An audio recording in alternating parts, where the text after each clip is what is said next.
This episode is brought to you by The Build, a new podcast from the guys behind Sincera, Mike O'Sullivan and Ian Myers. They built their company by figuring out clever solutions to a few important ad tech problems in their industry. And that's exactly what this show is about. Mike and Ian interview some of the smartest tech minds in the biz to hear about how they identified opportunities, solved their hardest challenges, and grew their businesses in the process. Listen to The Build with Mike O'Sullivan wherever you get your podcasts. Foundry provides an enterprise-grade AI gateway product. And our AI gateway definition is slightly broader than the industry. So we encompass something called an LLM gateway, MCP gateway, and agent gateway. Think of these three as three components, LLMs, MCPs, and sub-agents to build your agentic applications. AI gateway literally sits in the middle of your traffic to every single API call that you're making to your LLMs and agents. And if something sits in the critical path of your request, you want to make sure that piece of software always stays up. So we actually chose a design principle that is called a split plane architecture. My name is Nikunj Bajaj. I'm co-founder CEO at Foundry. This is Code Story, a podcast bringing you interviews with tech visionaries. Spent 6 months moonlighting. There's nothing on the back end. Who share what it takes to change an industry. I don't exactly know what to do took next. many goes to get right. Who built the teams that have their back. The company is its people. The teams help each other achieve Most more. proud of our team. Keeping scalability top of mind. All that infrastructure was a Yes, pain. we've been fighting it as we grow. Total waste of time. The stories you don't read in the headlines. It's not an easy thing to achieve, mind Took you. it off the shelf and dusted it off and tried it again. To ride the ups and downs of the startup life. You need to really want it. It's not just about technology. All this and more on Code Story. I'm your host, Noah Labhart, and today how Nikunj Bajaj has built an enterprise-ready platform with a target AI gateway and agentic deployment. Today's episode is brought to you by .tech Domains, and this one hits close to home. Back in 2016, I was building my startup and went hunting for that perfect .com and found next to nothing. So I did what every founder does, settled. Here's what I wish someone had told me. You're building a tech startup, just get a .tech domain. It instantly tells investors and customers what you're about. Don't overthink it. Secure your .tech domain today from any registrar of your choice. This episode is sponsored by Unblocked. Unblocked is the context layer your agents are missing. It synthesizes your PRs, docs, Slack, and tickets into organizational context that agents actually understand. So they make better plans, write higher quality code, use fewer tokens, and require fewer correction loops. If you're running Claude Code, Cursor, or any agentic workflow, Unblocked is worth a look. Learn more at getunblocked.com/codestory. This episode is sponsored by Mesmo. If your team is collecting large volumes of logs, metrics, and traces, but still struggling to get timely answers, Mesmo can help. Mesmo is an active telemetry platform that processes and enriches observability data in real time before it's stored or analyzed. That means lower data volume, lower cost, and faster root cause analysis across your existing observability tools. To see how it works, get a demo at mesmo.com/codestory. That's MEZMO.com/codestory. This episode is sponsored by BrainGrid. If you are building with AI coding tools, but your features keep breaking, you need to check out BrainGrid. It is the product management agent for AI builders. BrainGrid turns messy ideas into clear specs, tasks, and prompts that coding agents like Cursor and Claude can actually build the right way. Ship real software, not fragile prototypes. Start free at braingrid.ai. Nikunj Bajaj was born in India and completed his undergraduate studies there. The intrigue of Silicon Valley in 2013 brought him to the Bay Area, where he got his master's degree from Berkeley. His studies and his time after school supremely inform what he is building now at his current venture. But outside of tech, he is an outdoorsy person enjoying running, biking, and scuba diving, with his favorite place to dive being Bali. He enjoys playing board games with his friends and listens to a lot of audiobooks from a wide range of genres. After joining Meta, Nikunj realized that building machine learning models for the company is different than using public ecosystems. He realized early on that machine learning models will hit an inflection point where the stacks will need to change and adapt. He and his team decided to take on this challenge ahead of that inflection point. This is the creation story of True Foundry.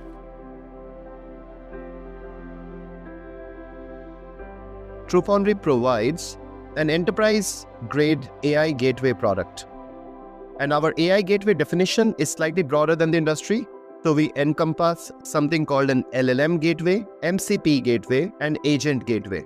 Think of these three as three components, LLMs, MCPs, and sub-agents to build your agentic applications. We serve large enterprises, help them connect, observe, and govern all of their agents into a single control plane. Besides the gateway layer, True Foundry offers another product that we call AI deployments. This helps enterprises to deploy and train custom LLMs on their own GPUs, host their MCP servers, and even run these custom agents, all through a Kubernetes native interface on their own on-prem or VPC compute layer. So that's our product, basically summarizing the two major modules that you asked for, AI gateway and AI deployments. The starting story of True Foundry actually goes way back, and the motivation starts from our time at Meta. So before joining Meta, I was actually at a startup where we were building a lot of machine learning models and ML infrastructure, but using the public cloud ecosystem. When I joined Meta, a realization hit me that the way you build machine learning models, ML applications at Meta is actually foundationally different from how you do it using public cloud ecosystem outside. Meta really thinks of machine learning as a special case of software engineering and generative AI as a special case of machine learning. So you can almost think of this as a vertically stacked platform. Software in the bottom, machine learning in the middle, and generative AI in the top. All of them running through a unified interface on some underlying infrastructure, basically. What that helps me do as a machine learning developer at Meta is I can take a generative AI model or an ML application and run them on thousands of nodes without actually depending on backend engineers or infrastructure people at all. On the other hand, most of the enterprises create two completely parallel stacks for running their software applications, their machine learning applications, and actually now even third stack for their generative AI applications. When we started back in 2022 beginning, like this was before ChatGPT, our core hypothesis was at some point machine learning will hit an inflection point where more organizations will want to ship large enough number of models to production, where this parallel stack won't work and they will need to switch to this verticalized stack like that of Meta. And that was the driving factor for us to kickstart a platform like this, where we take our inspiration from Meta and adapt it for the requirements of large enterprises. Let's dive into what you would consider the MVP for True Foundry. So that first version of the product you built, how long did it take to build, and what sort of tools were you using to bring it to life? Actually, it turns out that given we always aimed to build True Foundry as a software that manages production workloads, the MVP of True Foundry was not something like an MVP that you hear in the traditional sense of MVP, that you roll something out within a few weeks and it's ready to go. It's one of those things where founders have started with a core belief, with a fair understanding of what needs to be built, with an opinion of how the world will evolve. And when you start companies like these, typically your MVP actually takes a fairly long amount of time to build this out. So in fact, we spent more than a year heads down developing the platform because we were building the core infrastructure on top of which enterprises can start building their machine learning and generative AI applications and start launching them to production. So we actually spent a lot of time building out this plumbing layer. The tools, technologies that we ended up taking a bet on was actually Kubernetes layer, where we believed that at some point all of machine learning will also get orchestrated through Kubernetes layer. And actually this is one of the other things where we took a tech-informed bet in the beginning of the founding story of True Foundry, where we noticed a void getting created in the industry where Kubeflow, that used to be the only piece of software that was meaningfully helping run organizations, machine learning on top of Kubernetes, was actually seeing a declining contribution. Google was investing more and more in Vertex, Kubeflow started declining. And it actually was very in line with our bet that machine learning will run on Kubernetes. So we actually took that opportunity, invested heavily into Kubernetes, and built our entire software ML GenAI stack to be run on top of Kubernetes, which, by the way, also gave us flexibility to run on any underlying infrastructure, AWS, GCP, Azure, on-prem, etc., which is extremely desirable now in the world of GenAI. Today's episode is brought to you by .tech Domains. And this one hits close to home. Back in 2016, when I was building my own tech startup, I went on the hunt for that elusive .com. Looked high, looked low, and guess what I found? Nothing. What I did find cost me an arm and a leg. So I did what every founder does under pressure. Threw in extra letters, settled for the less than optimal name. And here's what I wish someone had said to me back then. Noah, you're building a tech startup. Just get a .tech domain. Tech startup, .tech domain. It could not be more obvious.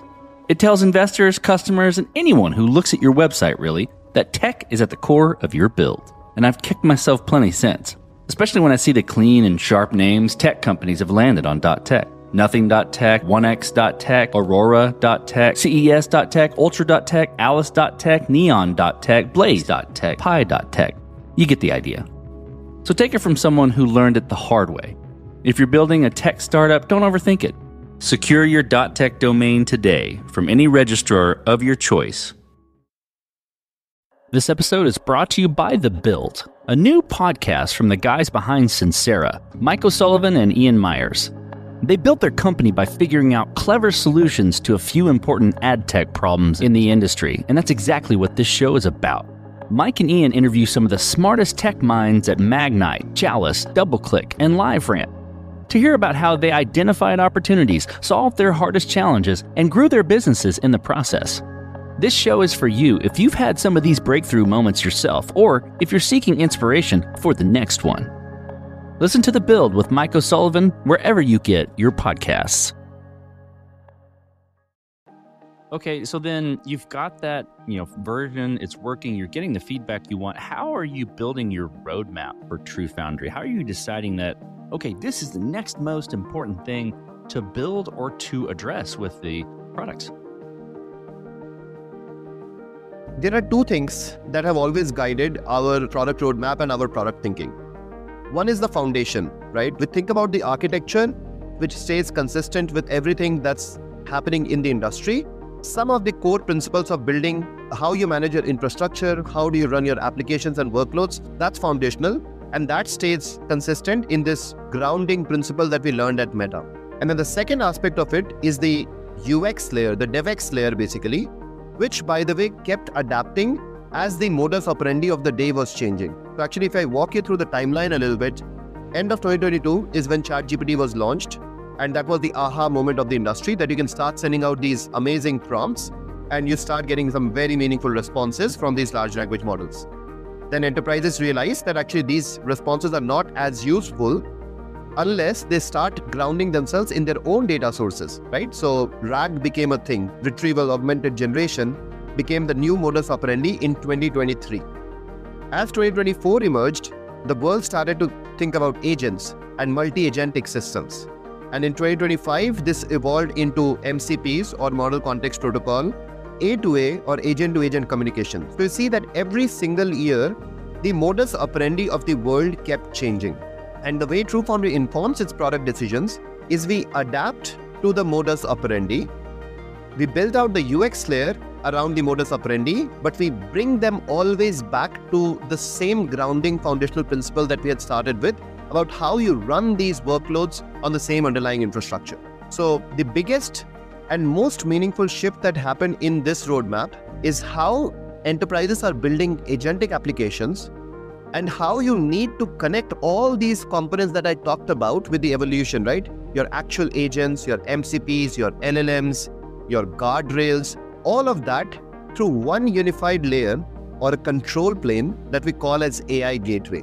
I think that ended up being the most informed shift from that MVP that we talked about to the thing that literally every enterprise that we know of today is jumping towards. Okay, I hear you saying we. Tell me about how you built your team. What do you look for in those people to indicate that they are the winning horses to join you? I think the team is the most, call it like our proudest win at True Foundry. First of all, let me give a little bit of a background about my co-founders, because when we started, I think that ends up becoming the right seed for the company. So my co-founders, Anurag and Abhishek, they are actually my very close friends from undergrad. And by the way, now our undergrad is approximately 2 decades old. So we practically grew up together. Great to be building the company with your close friends. But also, we were fortunate at the fact that my close friends were also like bringing lots of complementary skill sets to build the company together. For example, Abhishek was also at Meta, where he led the entire videos org and brings in this very deep infrastructure experience from Meta. And Anurag used to use machine learning to build trading strategies at WorldQuant, and he was member of the founder's office and has led a lot of expansion initiatives within WorldQuant as well, including expanding the company to different geographies as well. So this actually brought us from my machine learning, Abhishek's infrastructure, and Anurag's strategy and go-to-market background. It formed the right team to begin with.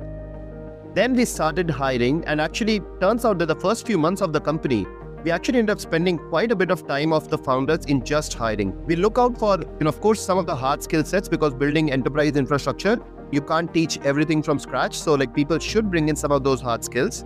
But most importantly, we focused on whether people cared about solving this problem, whether people believed in this vision that we are working towards, and do they naturally align with what we're talking about? Because that's the thing that in the early stage of building a startup, you don't want too much deviation from that vision. Like people should be aligned on the mission and your vision from the beginning. So we would look out for that talent. And lastly, the fact that they are bringing in the kind of ownership, the founder mindset that's needed to build an early stage startup essentially. And fast forward today, we are approximately 90 to 100 people in the team. And even today, we have every single person who joins True Foundry gets through founder interviews. We are extremely deeply involved into building the team. We think that's the highest value that a founder can create in a company. This episode is sponsored by BrainGrid. Building with AI coding tools is exciting until the moment things start breaking. You ask for a small change and suddenly 3 other features stop working. AI gets confused, misses edge cases, and loses track of your intent. The problem is not code generation. The problem is planning. That is why BrainGrid exists. BrainGrid acts as your product management agent. It writes clear specification, maps UX flows, asks the clarifying questions you forgot to ask, and breaks big ideas into engineering-grade tasks that AI coding tools can build reliably. It guides Cursor, Claude Code, Replit, Windsurf, and others so they deliver features that work and keep working. Founders use BrainGrid to build real AI-native SaaS products without a technical background. If you want reliable features instead of fragile prototypes, try BrainGrid for free at braingrid.ai. That's braingrid.ai. This episode is sponsored by Mesmo. If you're responsible for reliability, performance, or platform architecture, you already know the problem. Telemetry volume is growing faster than teams can manage it. Mesmo addresses this by moving observability upstream. Instead of storing everything and asking questions later, Mesmo processes telemetry in motion, filtering, transforming, and enriching logs, metrics, and traces before they reach your observability backend. The result is cleaner data, reduced ingestion costs, and faster root cause analysis using the tools you already rely on. Mesmo integrates with platforms like Datadog, Dynatrace, and open source stacks, giving teams more control without adding operational overhead. This is especially useful for platform engineers and SREs supporting complex distributed systems where context and speed matter. To see how active telemetry works in practice, get a demo at mesmo.com/codestory. That's mezmo.com/codestory. Okay, let's flip to scalability. And I'm curious about this, given obviously the nature of what you're building, and it's sort of ingrained in probably how you build the product, but I'm curious about how you approached it in the beginning, and then if there has been interesting areas where you've had to fight scale as you've grown. Scale has 2 aspects to it, right? I always think about the entire business when I think about scale. Now, one aspect to scale is around your platform, core infrastructure, right? Which lets your product scale meaningfully. And the second aspect of your scale is how you think about the overall company scaling, your go-to-market scaling. And both of those are important aspects, right? So I'll start with the product side. First of all, the general infrastructure scalability of our platform was heavily rooted in the right design principle that we started with, right? Everything that we end up making it compliant with the industry standards, the enterprise stack, all running on top of Kubernetes and all getting exposed in the rawest form of Kubernetes, a language that every enterprise understands. We ended up exposing that as part of our product. So that helped us leverage the entire community-based development around Kubernetes, auto-scale, horizontally scale our product basically. The second around the infrastructure side, which becomes even more important, is the AI Gateway product. And let me actually throw some light into why scalability is critical here. AI Gateway literally sits in the middle of your traffic to every single API call that you're making to your LLMs and agents. And if something sits in the critical path of your request, you want to make sure that piece of software always stays up. So we actually chose a design principle that is called a split plane architecture, okay? Where we have control plane, the brain of the system, sits separate from the actual gateway plane, which basically sits in the middle or the critical path of your request. And the gateway plane itself, we designed it as a lightweight system that you can deploy multiple instances of it across different regions of the world. Today, our gateway plane runs across 17 different regions of the world as a highly available piece of software, basically. So that continued to help us scale and maintain our SLAs. And fast forward to today, sharing some metrics here, we are actually able to achieve more than 4 nines on our gateway. And we are running SLA of less than 5 millisecond worth of latency that gateway introduces, which is remarkable compared to other gateway products that achieve in the industry. And our customers are running our product today in production critical application where we have tens of thousands of requests per second that we are fielding through our gateway product. So the system has really scaled from a software standpoint. The last part around scale is how do you think about scaling the entire company, the go-to-market around this thing. And this is an area like where we have followed an experiment or stay extremely lean approach until we have proven that something works. And when we realize something works, we create a machinery around this thing. So what I mean by machinery around this thing, we mean that then we scale in that function aggressively, we hire in that function aggressively, we run training programs, we run onboarding programs, and we programmatize the entire thing that this itself can now run as a truly automated, scalable piece of an organization, basically. So that's a modus operandi that we have followed from the beginning, where we experiment in a lean way until we prove, and then we scale aggressively. I want to dig into something here. Why do you think that there is a pull for AI Gateway? What are enterprises realizing now that wasn't obvious before? We have actually seen the entire evolution of this AI Gateway not being in demand to AI Gateway being in critical demand over the last 3 years since the ChatGPT moment. And let me actually walk you through this timeline a little bit. Back in 2023, enterprises were toying around the generative AI applications, right? They were building some internal productivity applications, mostly prototypes, POCs type of things. In 2024, as agents started to become a reality, enterprises started realizing the value that these agents will likely be able to create over a period of time. So they started becoming more and more serious about Gen AI going to production, okay? And at that time, one of the big shifts that had happened in the industry was every new launch of a model from different providers was better than the other ones, right? So OpenAI, Anthropic, Gemini, and open source models, all of them were competing, and nobody was ready to take a bet that this is a winning horse. This model provider is a winning horse. So multi-model stack became a reality in 2024. But at that point, all of these models were what we call as our OpenAI compliant API signatures. So people thought that I'm going to build out an internal LLM proxy layer that will help me route these queries to any of these model providers. Great, it worked. It sit in the critical path of their model queries, and people built it internally, and nobody was looking for an AI gateway externally. Okay, this is in the beginning of 2024. As we started moving towards the end of 2024, these applications, agentic applications that they actually started going to production, which means the uptime of these applications became critical. But at the same time, the world outside of these enterprises started changing very rapidly, which means these model API signatures that were consistent earlier started diverging.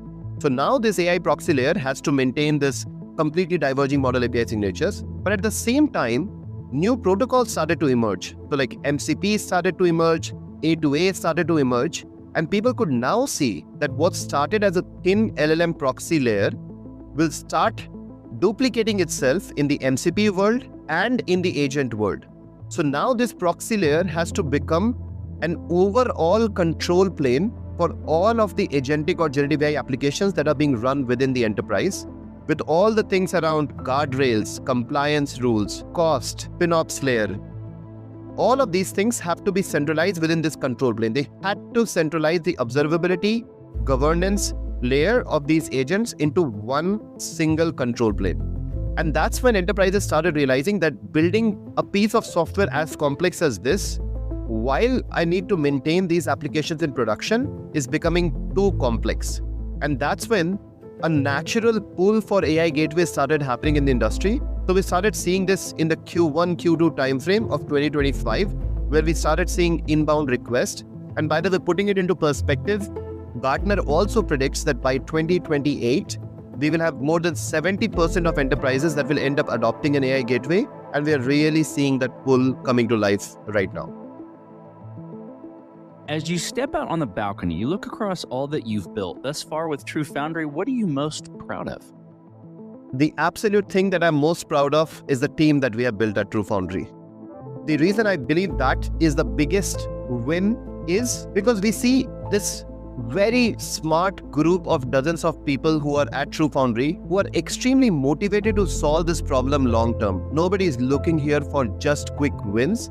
People want to solve this foundational problem. People are ready to roll up their sleeves, get into any of the problems within the company, cross-functional challenges, talk to customers, fix customer problems, build the products, right? Sales people are talking to product people, giving feedback. Product people are jumping on customer calls. So this kind of motivation that we have within the company is the biggest win. And it also shows in the rate of hiring, the rate of retention, the rate of churn of these people within the company. I think that's the massive win. Outside of this, when we think about the overall product landscape, one of the biggest things that I'm proud of from a product standpoint is this core engineering or the plumbing layer that we have built out, where how we can run any piece of software fitting into an existing complex enterprise stack and just run this in production, right? So our stack, our foundational stack, not depending on a modus operandi, really allows us flexibility to adapt to the market. That I think is such a massive differentiator that True Foundry has built over the years that is extremely challenging to replace for any other new player out there. Let's flip the script a little bit. Tell me about a mistake you made and how you and your team responded to it. Back in 2024, remember how I mentioned that all the enterprises thought that this LLM proxy layer is going to be a thin layer sitting in a critical path of the request, and people will build this in-house, right? So that's what the enterprises were thinking. And actually, True Foundry, while we had that product back then, like while we had built this out for our own internal usage, we had built this out as an external proxy layer, we also believed that this is a layer that will be built more in-house, and it's such a thin layer that people will actually not buy this. That mistake made us lose some of the development that we could have made for the year between 2024 beginning to 2025 beginning around the product of AI Gateway, right? And then we adapted to solve for this mistake by keeping our eyes and ears open to signals that we were seeing in the market, how this gateway layer evolved and how this became a critical component of the overall enterprise infrastructure over a period of time. And the way we solved for this mistake was actually responding to it really fast. Once we noticed that trend, once we noticed that pull from our customers, and we are obviously in a great vantage point where we are privy to these signals early on, we responded extremely fast. Like we acted quickly, decisively. We invested a lot of our engineering effort, product effort, go-to-market effort around this thing. And within 6 months, we actually built out so much. We covered so much ground that today we are proud to say that we actually are one of the most advanced AI gateway products out there. And this, again, kudos to the team that they shifted so quickly and built the product out that fast. This episode is sponsored by Unblocked. Your coding agents have access to your code base. Maybe you even connected other tools via MCPs. But access doesn't mean context. Agents can't reason across MCPs. They don't know your architectural decisions, your team's patterns, or why the API was shaped the way it is. So agents look in the wrong place and deliver bad outputs. Then you spend time correcting. More loops, more tokens. Unblocked is the context layer your agents are missing. It synthesizes your PRs, docs, Slack, and tickets into organizational context that agents actually understand. So they make better plans, write higher quality code, use fewer tokens, and require fewer correction loops. If you're running Claude Code, Cursor, or any agentic workflow, Unblocked is worth a look. Learn more at getunblocked.com/codestory. Let's look into the future then. So what does the future look like for True Foundry, for the products you built, for the team, for the company? And, as you look into the industry too, like maybe the challenges around enterprise Gen AI projects and what that looks like moving forward. The reality is that even today, by the way, with all the buzz around agents and agentic applications, I think most of the enterprises are still building these agentic applications in a very low risk, low reward setting. And what that means is people are probably building hundreds of these AI agents, which are primarily personal productivity boosters, or maybe at best a small group of people, a small group of analysts, a small group of marketing people. So these are like things that are being built for small functional units. And the impact of these applications are likely not as big. So I think the first challenge that the industry will need to solve for is actually go from these like extremely micro agentic applications to applications that have meaningful business driving impact. And we have actually seen the enterprises that have done the best in the Gen AI world are the ones who have taken some of these bolder bets and put these agents in the critical path of their business as opposed to these sidekicks. So I think that's the first version that will start changing in the industry, and we're starting to see this trend happen. As people start putting agents in the critical path of their business, ensuring that they have complete control over these agents, it does not end up performing unintended behaviors, right? People do not have prompt injection attacks. Agents don't end up giving out these $1,000 flight tickets for free through people jailbreaking and stuff, right? So those are some of the things that they will really need to tee up, because one such big mistake will again take back all the investments around the agentic side within the enterprise. So these are a couple of things that the industry will absolutely need to solve for, which means that architecting their stack right, having this central control plane where they are able to see meaningful applications landing in production while they can do this with confidence. So that I think is the industry level challenge. And that also very nicely shapes up in how we think about the company evolving. Because at this point, it's fair to take the bet that the biggest type of advancement in the compute utilization will happen through the agentic applications. Like most of the compute in the world will start going more and more towards these agentic applications. And from a True Foundry lens, we are actually building out the orchestration platform, the control plane layer, where we can manage all of this compute flowing through a single gateway layer. So we have observability and governance, and we can run this compute through our AI deployment layer all on top of Kubernetes, right? So we start becoming this one platform where agents are developed and orchestrated, run, okay? And this, I'm still talking about the next few years where agents become a real thing. But in the long term, the vision of the company is that we want to become the central compute orchestration platform for organizations. So a reasonable way of mapping True Foundry is what data warehouse companies like Databricks or Snowflake did for data of an organization. They unleashed magic by centralizing the data of an organization. True Foundry intends to do the same thing by centralizing compute of an organization. Because once you start bringing all the compute layers in one central control plane, you will notice that a lot of the other things start falling into place. And this vision that we started with in the beginning is started to become more and more apparent, with agents taking control of this compute layer through MCP layer and skills of the agents, basically. Let's switch to you, Nikunj. Who influences the way that you work? Name a person or many persons or something you look up to, and why. maybe I will mention two people here, one from my personal life, one from my family, and one from an entrepreneur that I respect a lot. So the one from my family is actually my dad, who influenced a lot of how I work. Maybe I'll share a story here. There's one day when I was ironing my shirt, and while I was ironing my shirt, I left the bottom 10% of your shirt that you tuck in. Actually, I left it unironed. Okay. And my dad was like, of course, my rationale was that nobody gets to see it, so why do you iron it? And my dad was like, it actually doesn't matter that people get to see it or not, but if you are doing something, you do it with perfection, because you know there's an unironed edge, quite literally, of what you have worked on basically. And that will never give you confidence that you executed on something perfectly. That's the modus operandi with my dad works. Do whatever you take with all your heart into it and with all the perfection. And that now shapes literally everything that I end up doing. If I end up taking like what is known as probably the most meaningless task in building a company, I still do it with that complete dedication and try to execute that with perfection. So that has just shaped how I operate as an individual in life, not just in company building.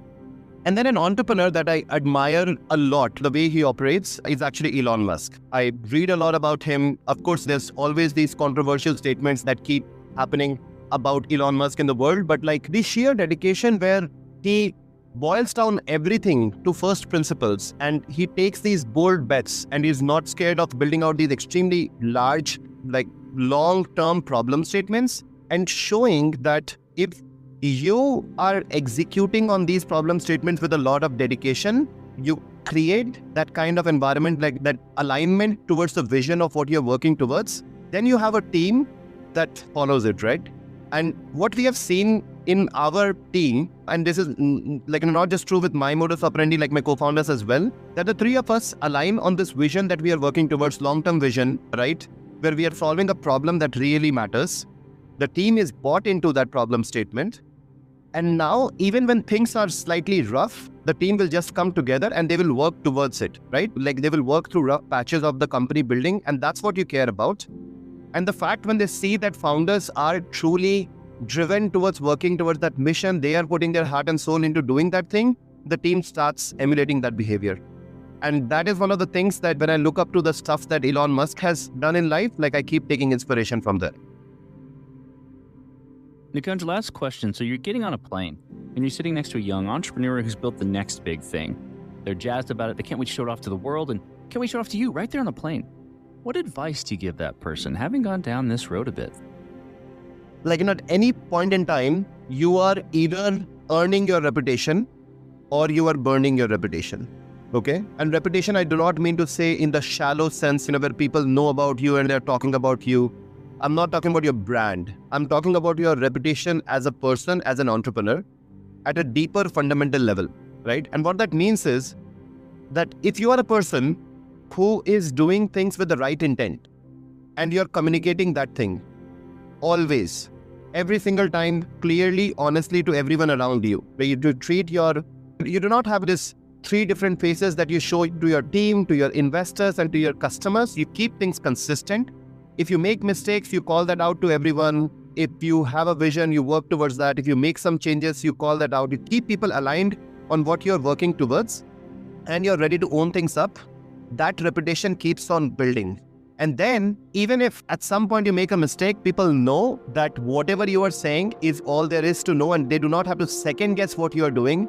So like your entire ecosystem that is critical for your own success will stay aligned with you through and through. And that, I think, is the biggest piece of advice that I would give to any upcoming entrepreneur, that just focus on that. Do not try to game the system. Keep working on the first principles. Life has a way of adjusting, getting refined, and working in your favor over a long horizon of time. That's fantastic advice. Well, Nikunj, thank you for being on the show today. Thank you for telling the creation story of True Foundry. I really appreciate this, Noah. Thank you so much for having me on the show. And this concludes another chapter of Code Story.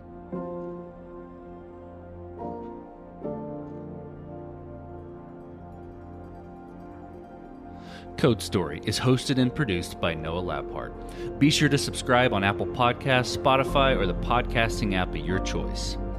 And when you get a chance, leave us a review. Both things help us out tremendously. And thanks again for listening.